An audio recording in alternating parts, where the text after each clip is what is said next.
Welcome back to the last part of your finals, Module 10 of Entrepreneurship. Alright, we will now proceed with developing your own real-life business plan or your business proposal.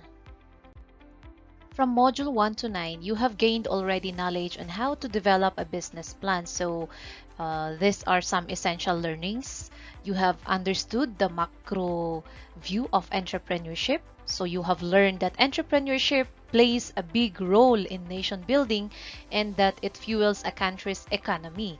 It also balances the country's resources and distribution of income.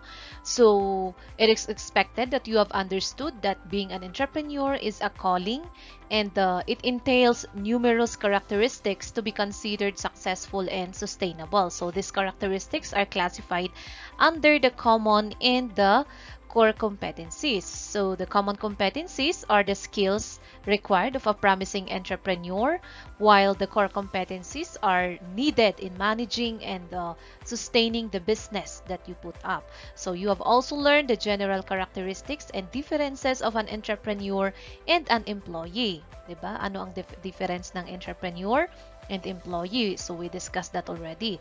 Last, you were given a snapshot of opportunities if you pursue entrepreneurship. So we have advantages and disadvantages of being an entrepreneur. So indeed, entrepreneurship is an exciting path to choose as long as you have all the qualities needed to establish your own venture. Okay.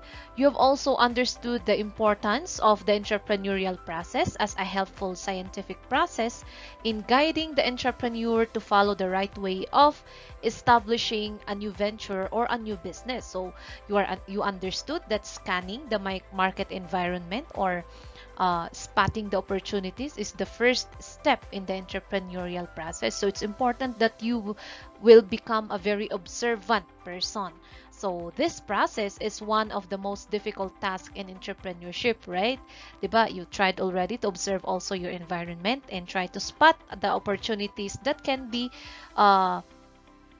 used in the entrepreneurial process. So as an entrepreneur needs to apply also entrepreneur needs to apply many disciplines. This is to understand the influencers in the environment and how this will affect the new business that you're going to put up.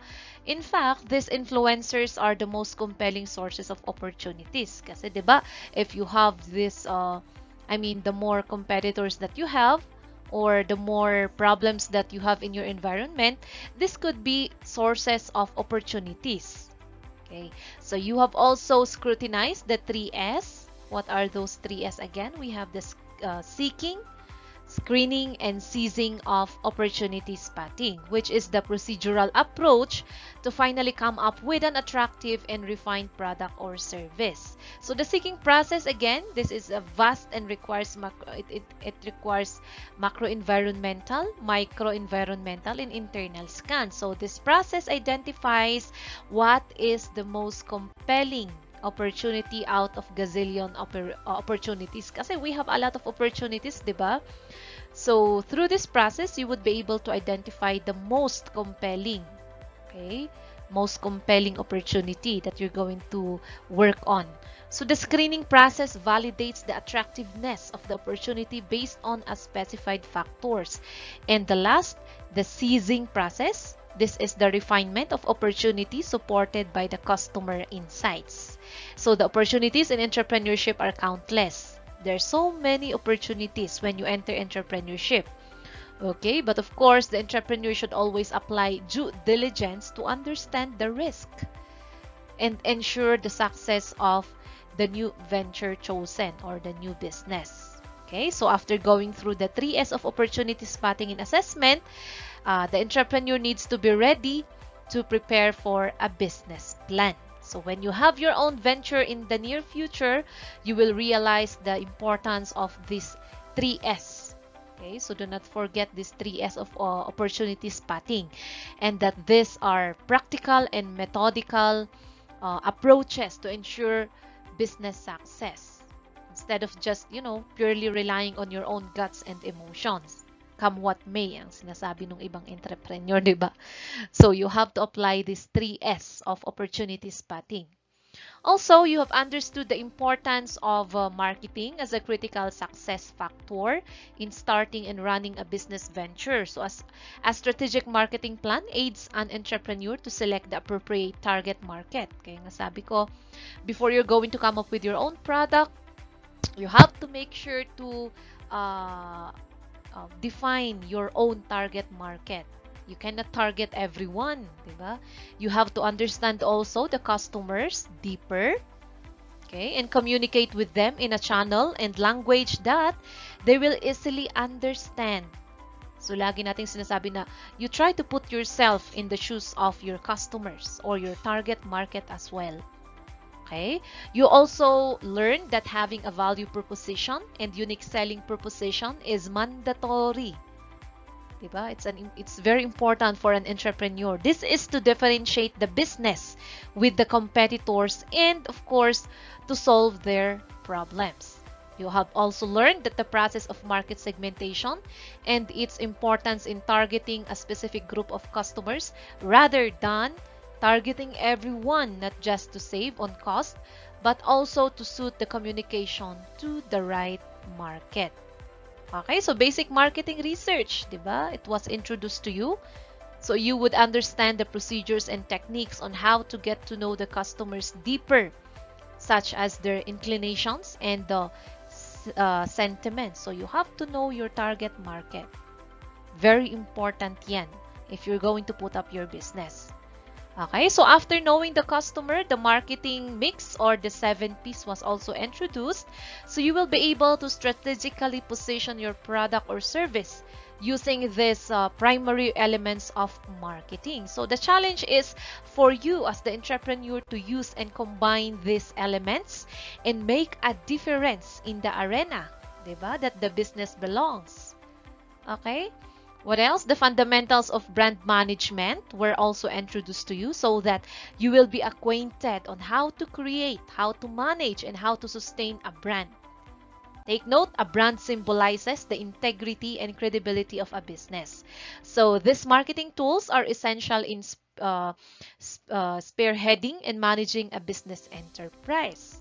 Also, these tools strengthen the opportunity derived from the seeking, screening, and seizing processes undergone during the earlier phase of entrepreneurship. Okay? So, later on, you have to, what's this? We will be discussing to you the 3 core aspects of business plan in a form of a video. So that was the module 8 and 9. So expect that video will be posted in your canvas for this module 8 and 9. Okay, so for this module, you will gain knowledge on the last 3 core aspects of the business plan. Okay, we have the fundamentals of product development, the operations plan, and the financial plan. So these plans direct the entrepreneur on what strategies and right decisions to make. Okay, so for the fundamentals of product development, in summary, taught you how it is necessary to test the product before launching it. Diba? So this stage will tell the entrepreneur if the business is really worth pursuing. It also gives the entrepreneur a snapshot of what will happen in the commercialization of his or her product. So doon na pumapasok yung prototype ninyo. You have to create your own prototype before starting your or launching your product or service. The operations plan naman, on the other hand, this represents the feasibility of your business idea. So you will learn that it will be very risky for the entrepreneur to pursue a business without an operation plans, because the content of this plan is also about the details of the business represented by the 4 M's. We discussed this one in the previous video, the 4 M's of operations, which are the methods, manpower, the machines, and of course the materials. So you understood that the entrepreneur must be detailed with these operational factors. It's very important that you understood that one. This is because this directly affect the internal and the external parties of the business. So remember that the success of a business depends on how smooth and how seamless the operations will be. And the last one is the financial plan. Okay. You have to remember that numbers really do matter. The entrepreneur has to account everything that has something to do with his or her business. Napaka-importante yan. Whether it is originating from operating, financing, or investing activities. So it's very important that you will also learn and understand the different basic financial statements that will aid entrepreneurs on how to manage their finances. Okay, so all entrepreneurs must be hands-on with the financial standing of the business, and they must not delegate this function completely to an accountant. Because if you're the entrepreneur, it's very important that you understand, diba? You understand the financial standing of your business. Huwag ka lang mag-rely sa accountant mo. Especially if you are a starting entrepreneur, it's very important that you know what you are doing, especially sa financial aspect ng business. So as you become an entrepreneur in the future, you must remember that the big product or service idea that you generated from the opportunity spotting process, mga unang ginawa ninyo, this will only be feasible if you have an effective development, operations, and financial plan. Okay, so those are very important that you shouldn't forget in developing a business plan. So after reading and understanding the information from Module 1 to 10 of Entrepreneurship, or after watching all the so-called boring lecture videos of this subject, it's about time to develop your own business plan. Okay, so you have to develop a real-life business plan. Okay, this is an activity that you have to complete for this subject. So let us read the instruction.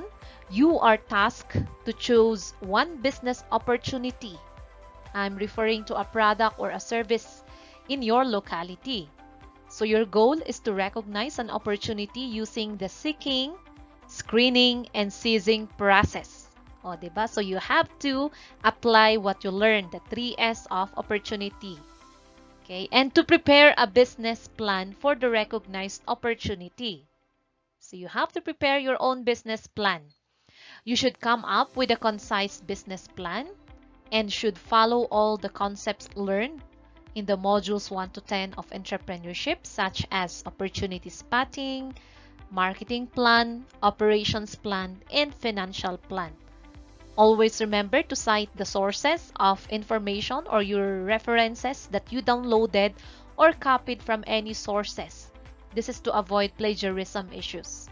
So the business plan should be professional looking, free of grammatical and spelling errors, and with relevant content. Relevant content lang ha. So the final business plan must be submitted for review by your teacher. Once the go signal has been given to you by your teacher, then you will defend the business plan to a panel. Okay? Okay, so this will be the rubrics of your business plan. Okay? So, pakibasa yan. It's 60% in total.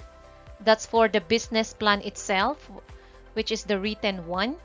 Okay, so criterion, as you can see, we have 3 in here. Opportunity spotting and recognizing the potential market. Dapat makikita natin yan. Also, your marketing plan and your operations and financial plan. For the financial plan, I will just focus on your costing of your product or service. Not so much with your income statement or other financial statements, because you will not implement this business plan for this term, but you will be implementing your business plan for the 3rd trimester. Alright, so that is 60%. Another rubric is your presentation of your business plan. So after you finish your business plan, you will have to present this one in front or via online. Diba? Present nyo sa amin ng mga teachers ninyo. Okay, so you have 40% to complete your 100% of final task. Great. Okay, so presentation, we only have 2 criterion in here. Presentation expertise, professionalism, coherent, and train of thought. Okay, so another is knowledge and application of entrepreneurship concepts and strategies. So dito makikita kung alam na alam mo ba yung pinagsasabi mo or you just copy-pasted that business plan from other students. O, diba? So you have to present your business plan. So that is 40%. So 60% from your written and then presentation is 40% with a total of 100% for your final performance task grade for this second trimester of your subject entrepreneurship.